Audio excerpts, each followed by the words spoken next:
অনেকেই মাটির রান্নার হাঁড়ি পাতিল সম্পর্কে একদমই জানেন না, না জেনে অর্ডার করে বসেন, আর তখনই শুরু হয় আসলে মেইন সমস্যাটা। এই যে দেখেন, আমাদের কড়াইটা ভেতরটা মসৃণ এবং বাহিরটা খসখসে।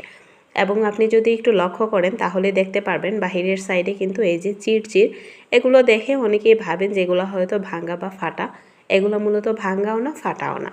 মাটির রান্নার হাঁড়ি পাতিলগুলো সম্পূর্ণ হাতে তৈরি করা হয়, কোনো মেশিনের সাহায্যে তৈরি করা হয় না, এবং একটা নির্দিষ্ট ডাইসে তৈরি করা হয়। এবং দেখেন এই যে প্রায় সবগুলা লক্ষ্য করলে দেখবেন যে এরকম চিড়চিড় আছে। তো এগুলো আসলে অনেকেই জানেন না, না জেনেই অর্ডার করে বসেন, তখন হাতে পেয়ে বলেন যে প্রোডাক্ট কোয়ালিটি ভালো না। এই যে পাতিলেও লক্ষ্য করলে দেখবেন বাহিরটা খসখসে এবং ভেতরটা হচ্ছে মসৃণ। আর পাতিলের বাহিরে দেখুন এই যে বালু বালু লাগা আছে, এটা মূলত আসলে আগুনে পোড়ানোর পর আমরা ধুয়ে প্যাকেজিং করি না, কারণ প্যাকেজিংয়ের খড়ের মধ্যেও এক্সট্রা অনেক বালি থাকে। তো সেক্ষেত্রে আসলে ধুয়ে প্যাকেজিং করলে কোনো লাভই হয় না। এই যে আমরা যখন পাতিল ঝাপঝাপ করে পোড়া দিই তখন কিন্তু দেখেন এক পাশটা কালো হয়, এক পাশটা লাল হয়, কোনোটা একটু কালো বেশি হয়, কোনোটা লাল বেশি হয়।